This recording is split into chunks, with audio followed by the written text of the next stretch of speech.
Hello friend, मैं से कहते शाम GH नॉलेज प्रो में आप सभी का स्वागत करता हूं।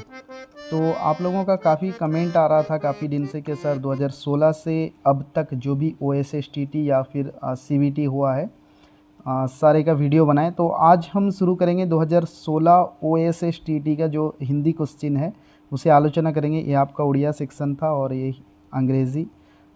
आज जो है 2016 OSSTT का सारा क्वेश्चन, चाहे गद्य और पद्य विभाग से हो, चाहे वो आपका व्याकरण से हो, भाषा प्रयोग से हो, सभी प्रश्न को आलोचना करेंगे। देखिए, सबसे पहला क्वेश्चन 41 क्वेश्चन नंबर, माया केशव के पास क्या बनकर बैठी है। हाँ, आप वो कबीरदास के पद से आया है ये प्रश्न। ओके, सभी प्रश्न को आलोचना करेंगे। 2016 आज मैं डाल रहा हूँ, नेक्स्ट कोशिश कर रहा हूँ आपका 2023 2023 RST एग्ज़ाम जो सितंबर 22 को है, उससे पहले मैं सारा वीडियो अपलोड करने की कोशिश कर रहा हूँ।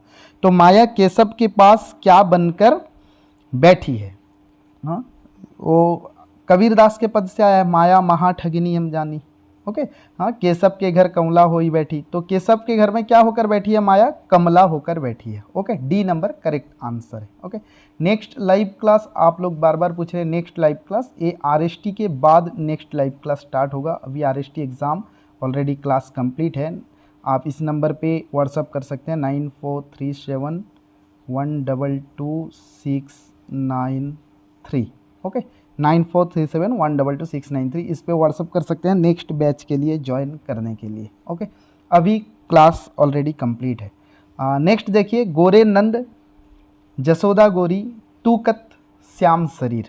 Okay, C number correct answer. हाँ, गोरे नंद ए मैया मोई दाऊ बहुत खिजायो मोसो कहत मोल के लीनो तू जसोमती कब जायो। हाँ, उसी पद से जो है ये लिया गया कि गोरे नंद जसोदा गौरी तूकत श्याम शरीर चुटकी दे दे हंसत ग्वाल सब सीखे देते बलवीर। हाँ, तू मोही को मारन सीखे दाऊ कबहू न कीजिए जसोमती, तू मोही को मारन सीखे दाऊ कबहू न कीजिए कृष्ण मुख ऋष की ये बातें जसुमती सुनी सुनी रिझे। हाँ, उसके बाद सुनहु काना बलभद्र चबाई जन्मथी के दूध सुरश्याम मोही गोधन की शो हूँ माता तू पूती। ये आप लोग जानते हैं ये पद से जो क्वेश्चन लिया गया था। नेक्स्ट देखिए 43 नंबर प्रश्न, भरत महिमा में तुलसीदास ने भरत की तुलना किससे की है। गंभीर पयोधि से भरत की तुलना की है। ठीक है, उनकी जो भक्ति भावना थी राम जी के प्रति, गंभीर पयोधि से तुलसीदास ने भरत महिमा में भरत की तुलना की है। नेक्स्ट प्रश्न 44 नंबर, बिहारी भवबाधा हरने के लिए किसकी वंदना करते हैं। ओके, नेक्स्ट 44 नंबर प्रश्न,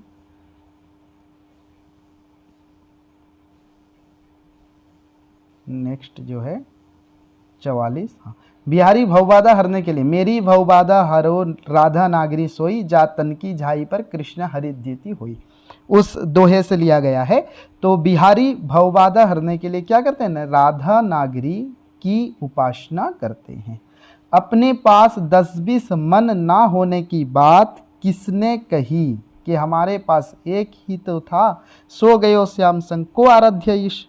कौन कहती हैं, गोपियां कहती हैं। किससे, उद्धव से। तो अपने पास 10-20 मन ना होने की बात गोपियां उद्धव से कहती है। जिस समय कृष्ण ब्रज से कहाँ जाते हैं, मथुरा जाते हैं, वहाँ से उद्धव आते हैं यहाँ ब्रज की क्या दशा है, गोपियों की क्या दशा है वह जानने के लिए। तो क्या करते हैं, उद्धव बोलते हैं गोपियाँ से कि निर्गुण ब्रह्मा की पूजा करो। तो उस समय क्या होता है न, गोपियाँ उत्तर देती हैं कि एक हु तो था, सो गयो श्याम संग को आराध्य ईश, कि एक मन था वो श्याम के साथ गया।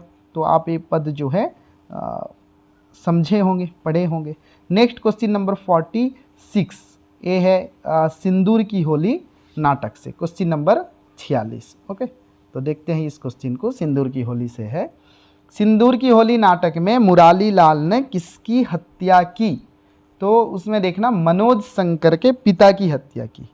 ओके, मनोज शंकर के पिता की हत्या करता है कौन, मुरारी लाल।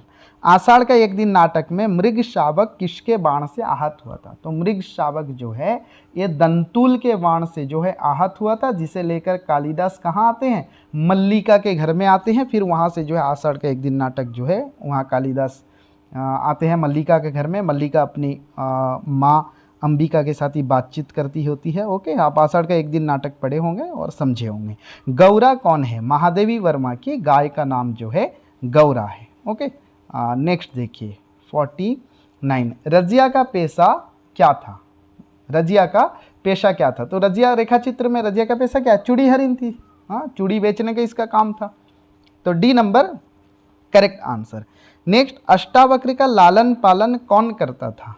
तो अष्टावक्र का लालन पालन जो है उसकी माँ करती थी। माँ की मृत्यु के बाद उसकी क्या दशा हुई? आप अष्टावक्र में जो है पढ़े होंगे अष्टावक्र को, माँ की मृत्यु के बाद उसकी क्या दशा होती है। नेक्स्ट प्रश्न 51 नंबर प्रश्न, सारे प्रश्न को जो है हिंदी प्रश्न को आलोचना करेंगे। पति के सिद्धि हेतु जाने पर भी यशोधरा दुखी क्यों थी? सिद्धि हेतु स्वामी गए यह गौरव की बात, पर चोरी चोरी गए यह बड़ा व्याघात। तो यशोधरा से लिया गया है। हाँ, तो पति के सिद्धि हेतु जाने पर भी यशोधरा दुखी क्यों थी? न पति चोरी चोरी गए थे। हाँ, यही लाइन है जो मैं बोला कि सिद्धि हेतु स्वामी गए यह गौरव की बात, पर चोरी चोरी गए यही बड़ा व्याघात। महाभारत युद्ध की भयानकता से व्यथित होकर युधिष्ठिर किसके पास गए? पितामह भीष्म के पास गए। महाभारत युद्ध समाप्त होने के बाद जाते हैं और भीष्म और युधिष्ठिर का संवाद होता है। युधिष्ठिर पूछते हैं कि युद्ध करके मुझे लगता है कि युद्ध विफल हो गया, ऐसा हुआ वैसा हुआ, इतने मरे, मुझे आज भी चीख पुकार सुनाई देती है। सारी आलोचना होती है। ओके, किसी के पंथ में पलकें बिछाए कौन बैठा है, अंधेरी रात में दीपक जलाए कौन बैठा है। ये पंक्तियां किस कविता से ली गई हैं? ठीक है, वेरी इजी प्रश्न है। ये पंक्तियां जो है जुगनू कविता से ली गई है। ओके, आप लोग सारा प्रश्न देख लीजिए। 2000 आपके पास अगर पीडीएफ अवेलेबल है, नहीं है तो मैं लाइव क्लास के ग्रुप पे डाल दूंगा, जो लाइव क्लास से बच्चे देख रहे हो। तो आप लोग 2016 से 2023 तक OSSTT CBT जितना हुआ है सारा देख लीजिए। रिपीट प्रश्न होता रहता है बहुत सारा। आपका इस बार RST में हिंदी 130 मार्क आएगा और 130 मार्क से आप देखना लगभग 15 से 20 मार्क क्वेश्चन रिपीट होगा और सेम क्वेश्चन भी आपको काफ़ी मिल जाएगा। ओके, तो आप जो है इसको प्रैक्टिस करने की आवश्यकता है। झांसी की रानी किसकी मुँह बोली बहन थी? कानपुर के नाना की मुँह बोली बहन छबीली थी। संतान वो अपने पिता की अकेली थी। झांसी की रानी कविता देखना ये लाइन। तो कानपुर के नाना की मुँह बोली बहन थी। प्रथम रश्मि कविता में किसे नवजीवन और नवचेतन का प्रतीक माना गया है? बाल विहंगिनी को नवजीवन और नवचेतन का प्रतीक माना गया है। नेक्स्ट प्रश्न, क्रोध किस प्रकार का मनोविकार है? क्रोध जो है शांति भंग करने वाला मनोविकार है। ओके, क्रोध का सब कुछ देख लेना कि क्रोध का अंधापन क्या होता है, अपरिष्कृत क्रोध क्या होता है, वैर क्या होता है, अमर्ष क्या होता है, सारा चीज़ जो है आप लोग देख लेना। उसका लोक कल्याण की भावना कैसी होती है, अंधापन क्रोध का क्या होता है, हाँ, इससे बढ़कर क्रोध अनर्थ कब पैदा करता है, वो सारा पॉइंट लाइव क्लास में तो सारा पॉइंट मैं लिख कर दिया हूँ जितना भी क्रोध का इम्पोर्टेंट है। आप लोग जो है क्रोध पढ़कर अंडरलाइन करके ये सारा चीज़ देख लेना है। ओके, कहाँ से क्या प्रश्न पूछ दे। नेक्स्ट, रविंद्रनाथ ने इस भारतवर्ष को क्या कहा? नेक्स्ट प्रश्न है, रविंद्रनाथ ने इस भारतवर्ष को क्या कहा है? तो भारतवर्ष को क्या कहा है रविंद्रनाथ ने? महामानव समुद्र कहा है। रविंद्रनाथ ने इस भारतवर्ष को महामानव समुद्र कहा है।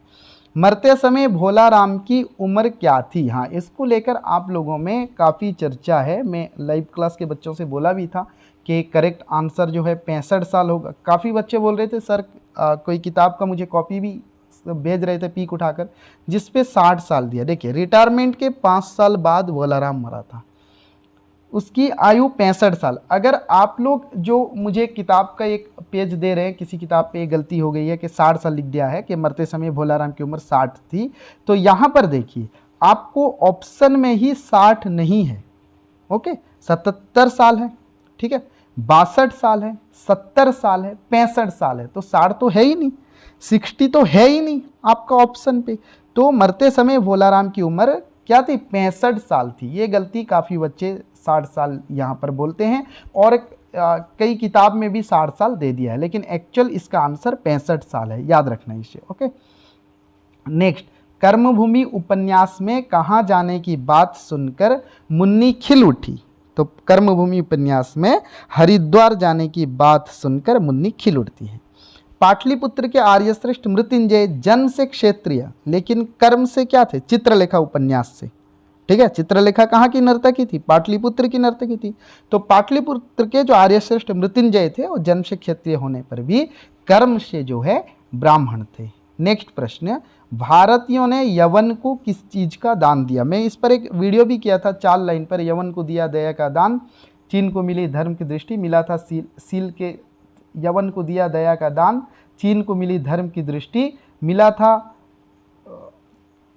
कुछ भूमि दिया है, उसके बाद सील के सिंहल को भी सृष्टि। तो वो जो 4 लाइन है उससे अक्सर प्रश्न आता रहता है।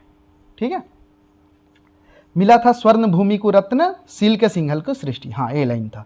तो ये 4 लाइन से आपका 2, 4, 5 प्रश्न बन सकता है। वो प्रश्न को जो है आप लोग क्या करना, उसे हमेशा वो 4 लाइन को अच्छी तरह से देख लेना। उससे प्रश्न हमेशा आते हैं, अक्सर पूछता है उससे प्रश्न। वो 4 लाइन का एक वीडियो बनाकर मैं डाला था कि भारतवर्ष इंपॉर्टेंट क्वेश्चन, ऐसा जो है टाइटल देकर आप देख सकते हैं। OSSTT RST OSSTT Hindi video वाला जो प्लेलिस्ट है उस पर आप जो है देख सकते हैं। ओके, भारतीय ने यवन को किस चीज का दान दिया? यवन को दया का दान दिया।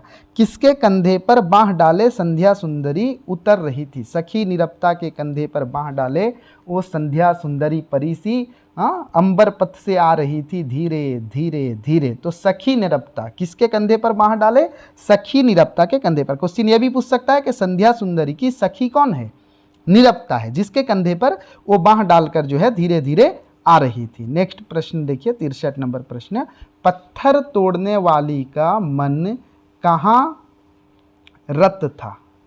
पत्थर तोड़ने वाली का मन कहाँ रत था? प्रिया कर्मरत मन, गुरु हथौड़ा हाथ करती थी प्रहार बार बार। तो पत्थर तोड़ने, इलाहाबाद के, देखा मैंने उसे इलाहाबाद के पथ पर, उस कविता से आई यहाँ पर। तो सॉरी, वह तोड़ती पत्थर, कविता का नाम है वह तोड़ती पत्थर। देख, ये कविता का नाम है और शुरुआत में है वह तोड़ती पत्थर, देखा मैंने उसे इलाहाबाद के पथ पर। तो उसका मन जो था अपने काम में लगा हुआ था। ठीक है, तो प्रिया कर्मरत मन यानी सी नंबर करेक्ट आंसर है। नेक्स्ट देखिए, कवि को अकाल में दूब कहाँ दिखाई पड़ी? तो कवि को अकाल में दूब सूखी नाली में। यहाँ पर 2 प्रश्न हो सकते हैं, मैं लाइव क्लास में भी, लाइव क्लास के बच्चों को बोला था प्रश्न, एक सूखी नाली में और एक दिया होगा शीशे के बिखरे हुए टुकड़ों के बीच। ठीक है, टूटे हुए जो बिखरे हुए टुकड़ों के बीच। तो अगर सूखी नाली ऑप्शन में नहीं है तो देखना अगर ऑप्शन पे है, क्योंकि जो जगह है ना, कवि जिस समय कवि कुएं के पास के सूखी नाली लांग रहे थे उनकी नज़र पड़ी दूब में। और दूब कहाँ ने? शीशे का जो टुकड़ा हुआ बिखरा हुआ टुकड़ा था उसके बीच में दूब थी। तो 2 जगह है, कुएं के नाली के पास वो था, तो पर्टिकुलर जगह है शीशे के जो टूटा हुआ शीशा है उसके बिखरे टुकड़े के बीच था। ओके, तो यहाँ पर खुली नाली में। ओके, अगर वह ऑप्शन भी होता कि शीशे के टुकड़े के बीच और खुली नाली में, तो आप शीशे का टुकड़ा जहाँ होता उस पर राइट क्लिक करते, उस पर राइट क्लिक करते। ओके, यहाँ पर नहीं है वो ऑप्शन, तो सूखी नाली में। चलिए नेक्स्ट प्रश्न जाते हैं 65। बहुत दिनों के बाद कवि ने क्या खाया? तो बहुत दिनों के बाद कवि ने, सॉरी, बहुत दिनों के बाद कवि ने क्या देखा? पकी सुनहली फसलों की मुस्कान। यहाँ पर दिया है पकी फसल की मुस्कान, वही चीज़ है। अगर कविता में देखना एक्यूरेट लाइन है, पकी सुनहली फसलों की मुस्कान कवि ने बहुत दिनों बाद देखा। क्या खाया? ताल मखाना खाया। क्या चूसे? गन्ने चूसे। इससे 5-6 प्रश्न है, इसका भी एक इंपॉर्टेंट वीडियो में बनाया हूँ। आप लोग जो है RST OSSTT वीडियो जो है, एक फाइल है, एक प्लेलिस्ट पे जाना, एक फोल्डर है RST OSSTT वीडियो, उस पे आपको जो है सिलेबस रिलेटेड बहुत सारा वीडियो आपको मिल जाएगा। नेक्स्ट, आपका बंटी उपन्यास की प्रमुख समस्या किस पर आधारित है? आप जानते हैं पति पत्नी के संबंध, शकुन और अजय। ठीक है, एक मनोविश्लेषणवादी है ये, ठीक है, मनोवैज्ञानिक। तो इसका जो आधारित है समस्या वो पति पत्नी के संबंध विच्छेद, अजय और शकुन के संबंध विच्छेद पर जो है आधारित है। नेक्स्ट देखिए, रात को ठंडे में यहाँ सोना तो ना पड़ेगा। पुष्प की रात कहानी में यह बात किसने कही? तो यह जो है हल्कू ने। एक्चुअली हल्कू यह बात, प्रश्न पूछा कि यह बात किसने कही। ओके, देखते हैं इधर थोड़ा स्लाइड करके। हाँ देखिए, यह बात किसने कही? तो पुष्प की रात अगर हम देखते हैं तो यह बात किसने कही, यह हल्कू कहता नहीं है। यहाँ पर करेक्ट आंसर हल्कू ही है। लेकिन हल्कू सोचता है, ठीक है, मन ही मन में हल्कू खुश था कि ईख का सारा खेत जो है नीलगाय चर गई। मुन्नी जिस समय आकर इसकी आंख खुलती है, मुन्नी सामने होती है और बोलती है सोते रहे, यहाँ ऐसा हो गया, ईख का सारा खेत बर्बाद हो गया, ऐसा वैसा। तो हल्कू मन ही मन में खुश था कि रात को ठंड में यहाँ सोना तो ना पड़ेगा। हाँ, इतनी साहस नहीं थी हल्कू की कि मुन्नी के सामने बोल दे कि रात को ठंड में यहाँ सोना नहीं पड़ेगा, इसलिए मैं चुपचाप सोता रहा और जो है ईख की खेती नीलगाय चर गई। लेकिन हल्कू ने सोचा। तो यहाँ पर प्रश्न है पुस की रात कहानी में यह बात किसने कही, तो ऑप्शन कही है और हल्कू भी है, तो यहाँ पर करेक्ट हल्कू ही होगा। ओके, एक्चुअली हल्कू ने यह बात सोची। मधुलिका ने पुरस्कार में क्या मांगा, मधुलिका ने पुरस्कार में प्राण दंड मांगा। ठीक है, क्यों मांगा आपको पता है कि एक तरफ राष्ट्र प्रेम था, राष्ट्र प्रेम को बचाने गई और निज प्रेम खतरे में पड़ गया, अरुण जो है बंदी बनाया गया। अब वहाँ पर प्रजा जो है रणहुंकार दे रही थी, एक प्रकार जैसे लग रहा था कि प्रजा बिल्कुल रणहुंकार दे रही है, बिल्कुल गुस्से में है कि उसे जो है वध करो, उसको मार डालो अरुण को। तो जिस समय राजा ने कुशाल नरेश मधुलिका की तरफ देखते हैं कि तुझे क्या चाहिए, वो जाकर अरुण के पास खड़ी हो जाती है और बोलती है कि मुझे भी प्राणदंड चाहिए। ठीक है, राष्ट्र प्रेम और निजी प्रेम इसकी रक्षा के लिए। चलिए नेक्स्ट चलते हैं यहाँ पर 69, उसके बाद 71 से जो है आपका क्या है, 71 से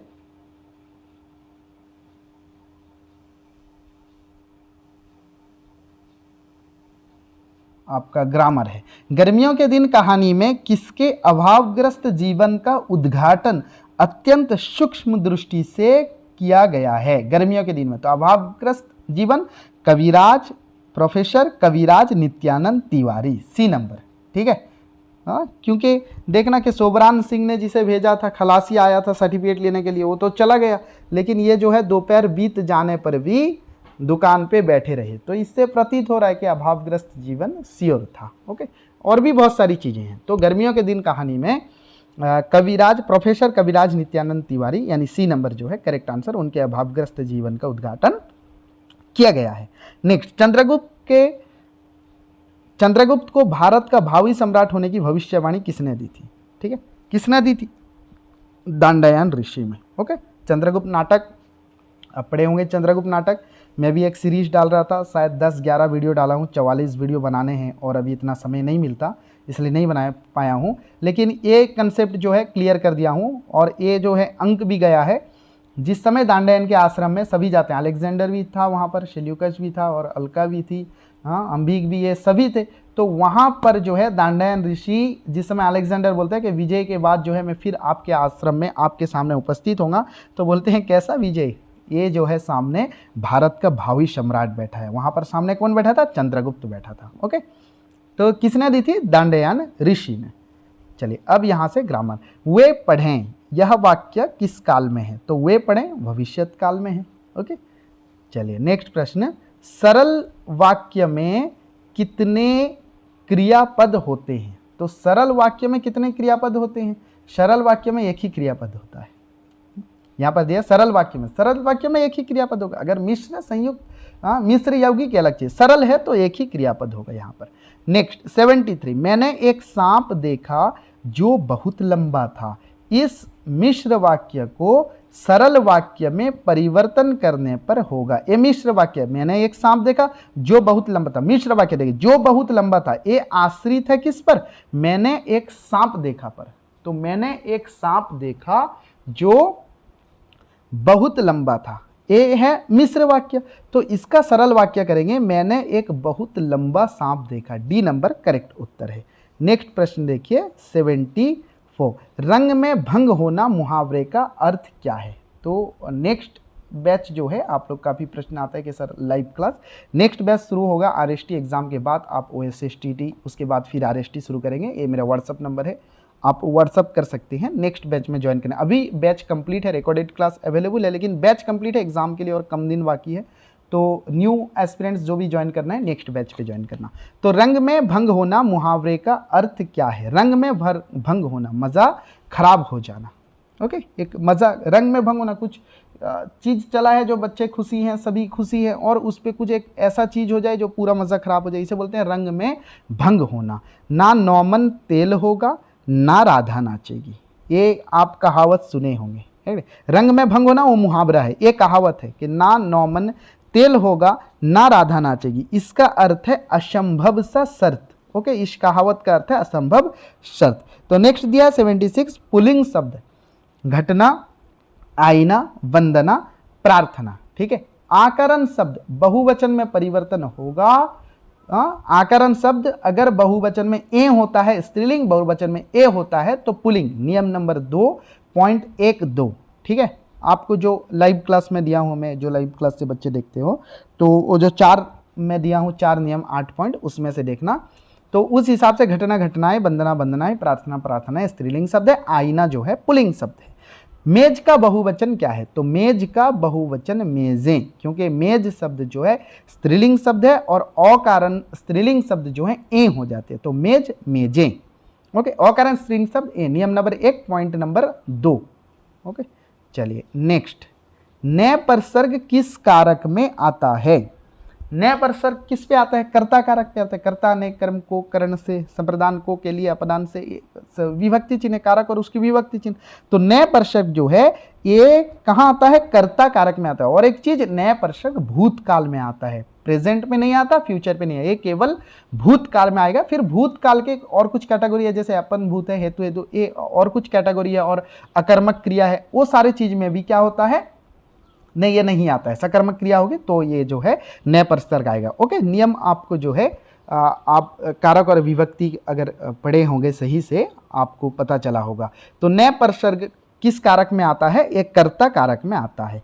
काफी किस प्रकार का विशेषण है? तो काफी वहां पर काफी लोग थे। हाँ, तो काफी जो है संख्यावाचक विशेषण है। अगर और इसको ज्यादा स्पेसिफिक करें तो काफी जो है क्या होगा न, ये अनिश्चित संख्यावाचक विशेषण होगा, क्योंकि निश्चित संख्या नहीं है। नेक्स्ट प्रश्न, सकर्मक क्रिया है। अच्छा, सकर्मक क्रिया है यानी निम्न में से रोना, उठना, सोना, खेलना, इसमें से सकर्मक क्रिया कौन सी है? तो सकर्मक अकर्मक का मैं एक शॉर्ट ट्रिक आपको बताया था, आप देखते ही पता चल जाएगा कि सकर्मक कौन सा है, अकर्मक कौन सा है।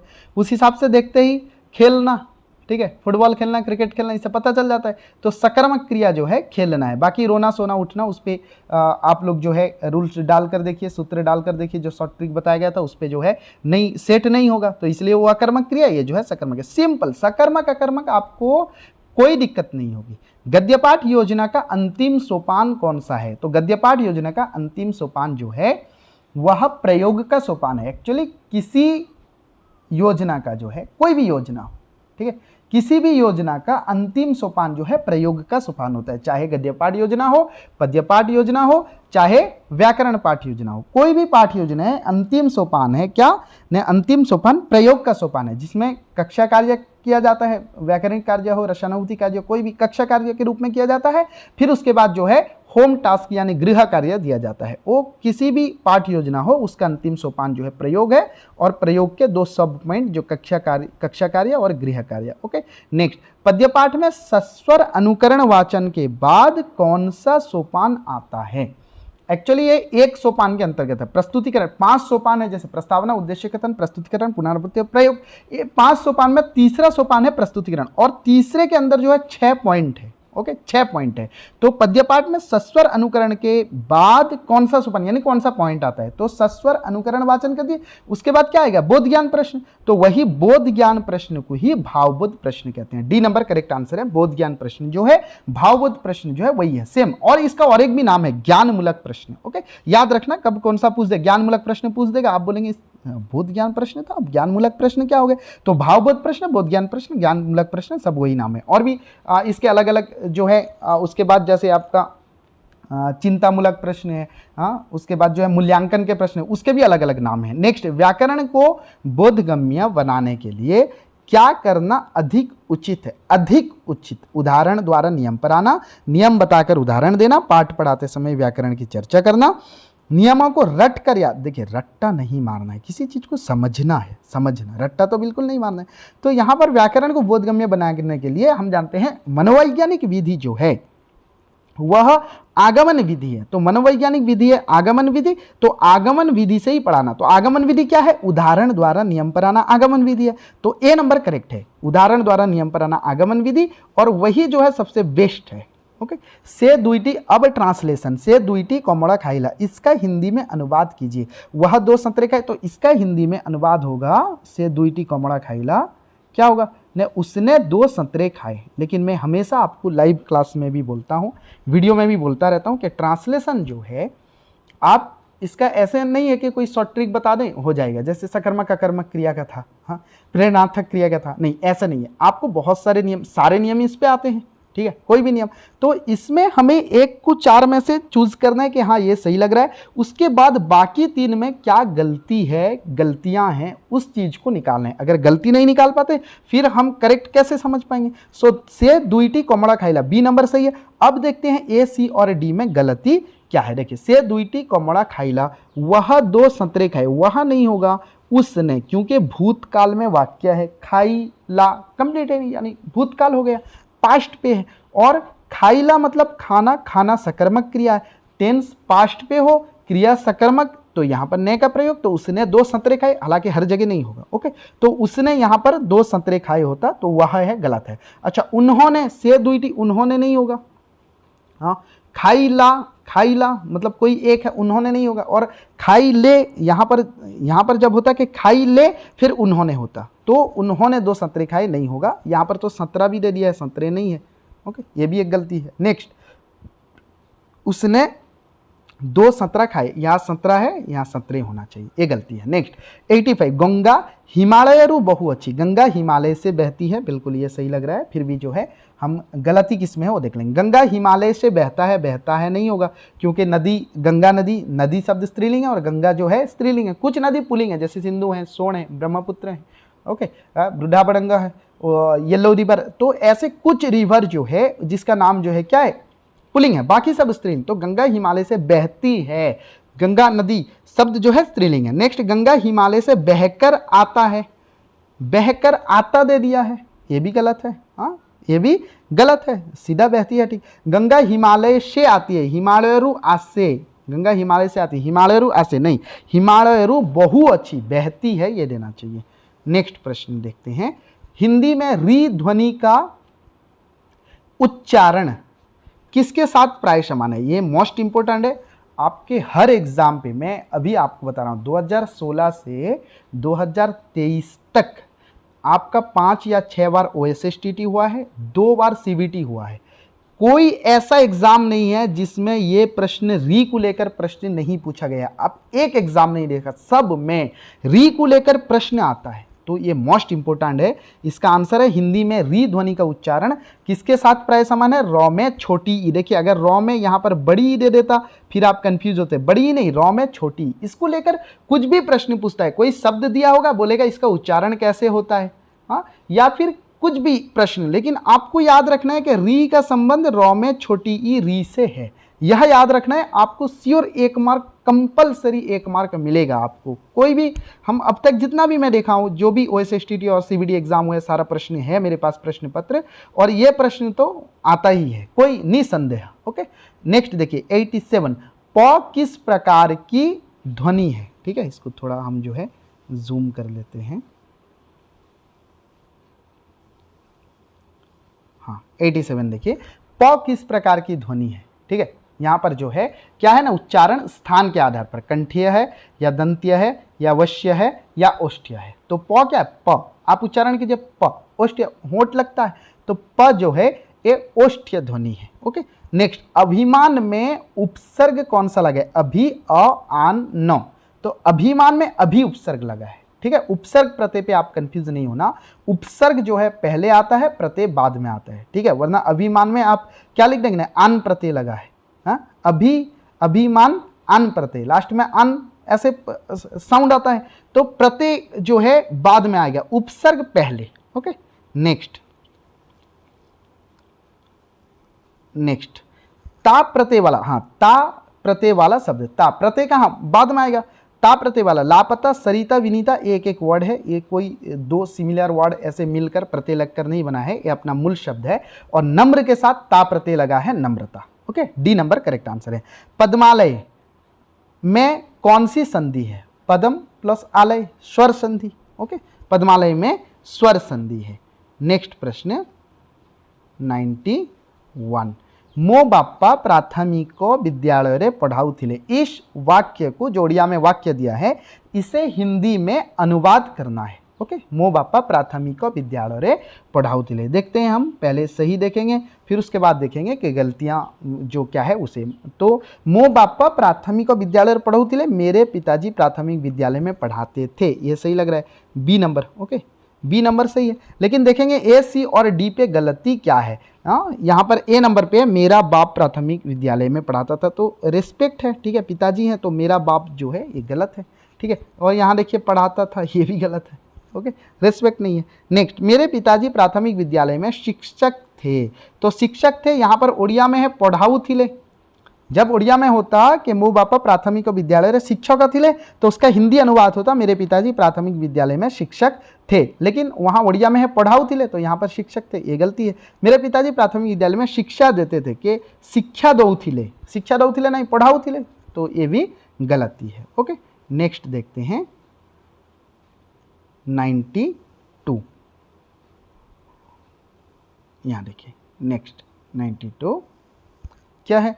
ने आमो गारे नदी नहीं, इसका हिंदी में अनुवाद करने से होगा हमारे गांव में नदी नहीं थी। नहीं थी तो नहीं होगा, नदी नहीं यानी प्रेजेंट, नहीं थी यानी पास्ट, यानी पहले नहीं थी अभी नदी बन गई तो आमो गारे नदी नहीं, हमारे गांव में नदी नहीं थी, ये गलत है। हमारे गांव में नदी नहीं, क्या है, छुप गया है, अच्छा उसे देखते हैं बाद में। सी नंबर देखिए, हमारा गांव में, हमारा गांव नहीं होगा, गांव में, उसके बाद देखिए गांव के बाद विभक्ति चिन्ह है, इसके लिए हमारे होगा। अगर यहाँ होता कि हमारा गांव, मैं आपको इससे पहले भी ट्रांसलेशन का वीडियो में बताया था कि हमारा गांव सुंदर है, हमारे गांव में नदी है, हमारे गांव में मैदान है, लेकिन हमारा गांव सुंदर है क्योंकि गांव के बाद विभक्ति चिन्ह आई है, ठीक है, मैं कोई भी हो तो इसलिए हमारे हो जाएगा, तो हमारा है, यहाँ पर भी गलत है। नेक्स्ट डी नंबर, हमारे गांव में नदी नहीं है, ये करेक्ट है। ओके, हमारे गांव में नदी नहीं है, आमो गारे नदी नहीं।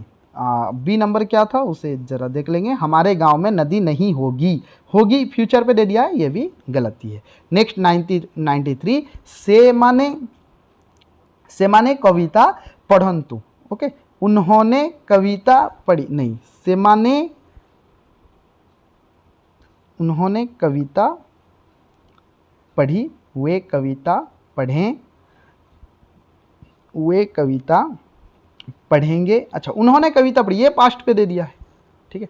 यहाँ पर से माने पढ़ें, ठीक है, ये भविष्य पे है, तो वे कविता पढ़ें, ये करेक्ट है। यहाँ पर उन्होंने पास्ट पे दे दिया, ये गलती है। वे कविता पढ़ें नहीं, यहाँ पर सॉरी पढ़ेंगे दे दिया है, हाँ यहाँ पढ़ेंगे, ये भी गलत है। वे कविता पढ़े, ये भी गलत है, डी नंबर, क्योंकि से माने कविता पढ़ंतु एक से ज़्यादा है और रेस्पेक्ट भी है, तो कविता पढ़े कैसे होगा, कविता पढ़ें होगा। ओके, हाँ नेक्स्ट प्रश्न 94,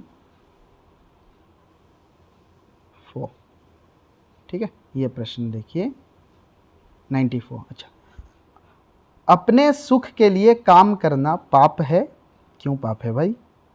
संसार के मंगल के लिए काम करना पुण्य है। हाँ, दूसरे वाक्य से तो सहमत हूँ, लेकिन पहला वाक्य सिर्फ, अगर यहाँ पर होता कि सिर्फ अपने सुख के लिए काम करना, नहीं, अपने सुख के साथ संसार का मंगल, ये दोनों सोचना चाहिए। हाँ, केवल संसार का मंगल सोचना आप ऐसे जीवन, तो अपना सुख संसार का मंगल दोनों होना चाहिए। खैर ये तो व्याकरण के दृष्टि से क्वेश्चन है, तो इस पे ज़्यादा सही नहीं है। तो अपने सुख के लिए काम करना पाप है, संसार के मंगल के लिए काम करना पुण्य है। लोग सर्वदा पाप करते हैं। अच्छा, उपर्युक्त पंक्तियां के आधार पर बताइए कि पाप क्या है। 94 क्या होगा? 94 करेक्ट आंसर है डी, अपने सुख के लिए। ये वेरी इजी है, ठीक है, अपने सुख एक दे दिया है, उसके बाद कुछ है, तो अपने सुख के लिए काम करना पाप है। राम भजन से सब मिटे, कुबुद्धि काम का त्रास, नाश करे सब कामना, पाप रहे नहीं पास। उपर्युक्त पद के आधार पर बताइए कि राम भजन से क्या होता है, पाप पास नहीं रहता है, ठीक है, बी नंबर करेक्ट है। नेक्स्ट, पितावास शब्द किस समास द्वारा निष्पन्न हुआ है? तो पितावास शब्द जो है ये बहुब्री, पिता है आवास जिसका, पितावास बहुब्री समास। और अक्सर देखना जो ठाकुर का नाम होता है ना, पीताम्बर हो, पितावास हो, ये इस प्रकार जो पौराणिक नाम होता है ये जो है बहुब्रीहि समास के अंदर अंतर्गत जो है आता है। ओके, तो नेक्स्ट, जय का विलोम शब्द क्या होगा? जय, पराजय, ये वेरी सिंपल प्रश्न पूछा था। जय का विलोम शब्द, विलोम शब्द को और एक नाम है विपरीतार्थक शब्द, विलोम शब्द का और एक नाम है विपरीतार्थक शब्द। तो जय का विलोम शब्द है पराजय। नेक्स्ट प्रश्न, क्वेश्चन नंबर 98। ओके, तीनों को एक ही स्क्रीन पे ले लेता हूँ, 98, 99 और 100 कंप्लीट है। यहाँ पर हाथी का पर्यायवाची शब्द क्या है? समानार्थी शब्द। पर्यायवाची शब्द का और एक नाम है समानार्थी शब्द। सो हाथी का है क्या है? गज है। ओके, गज। नेक्स्ट है सही वर्तनी वाला शब्द क्या है? दुरावस्था का जो है सही वर्तनी, तो दुरावस्था, दुर्वस्था, दुरावस्था, दुर्वस्था, तो बी नंबर सही है, दो में छोटा ऊ, ठीक है। दुर्वस्था जो है ये बी नंबर करेक्ट है। नेक्स्ट, अशुद्ध वर्तनी वाले शब्द को छांटना है हमें, ए नंबर, ए नंबर सही है, पुरस्कार, भास्कर, आयस्कांत, हाँ सी नंबर गलत है। ओके, परिष्कार, यहाँ पर मूर्धन्य सा होना चाहिए, ठीक है, परिष्कार, तो यहाँ पर सी में क्या दे दिया? दांत्य सा दे दिया, तो इस हिसाब से गलत है। तो यहाँ पर जो है ये प्रश्न 2016 का था। ओके, कोई भी डाउट है आप कमेंट बॉक्स पर पूछ सकते हैं। नेक्स्ट आरएसटी के बाद आपका जो है नेक्स्ट लाइव क्लास अगर ज्वाइन करना चाहते हैं तो ये व्हाट्सएप पे कांटेक्ट कर सकते हैं। चलिए फिर मिलते हैं आप लोगों के साथ नेक्स्ट वीडियो में, तब तक के लिए आज्ञा दीजिए। जय हिंद।